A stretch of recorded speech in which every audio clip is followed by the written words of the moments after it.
শুভেন্দুর আবোলতাবোল, হাসিনার ফাঁসির রায় পাকিস্তানের নির্দেশে। পলাতক ফ্যাসিস্ট শেখ হাসিনার মৃত্যুদণ্ডকে কেন্দ্র করে চলছে তুমুল আলোচনা। এই ঐতিহাসিক রায়কে স্বাগত জানানোর পরিবর্তে পশ্চিমবঙ্গের বিজেপি নেতা শুভেন্দু অধিকারীর পক্ষ থেকে এসেছে এক অদ্ভুত দাবি। ফাঁসির রায় নাকি পাকিস্তানের নির্দেশে হয়েছে। কিন্তু এই দাবির পেছনে আসল উদ্দেশ্য কি?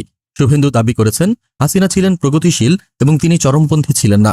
অথচ লাখ লাখ মানুষের গুম, খুন এবং ভোট ডাকাতির মতো মানবতাবিরোধী অপরাধের দায়ী তাকে সর্বোচ্চ সাজা দিয়েছে ট্রাইব্যুনাল। এই রায়ের বিরুদ্ধে পাকিস্তানের নাম টেনে এনে শুভেন্দু আসলে কি বার্তা দিতে চাইছেন? এদিকে ভারত সরকার শুধু পর্যবেক্ষণ করার কথা বলে নীরবতা পালন করছে। তাদের এই কৌশল কি আসলে হাসিনার জুলুম শাসনের প্রতি নীরব সমর্থনেরই ইঙ্গিত? বিশেষজ্ঞদের মতে শুভেন্দুর এই বক্তব্য সম্পূর্ণ ভিত্তিহীন ও উদ্দেশ্য প্রণোদিত।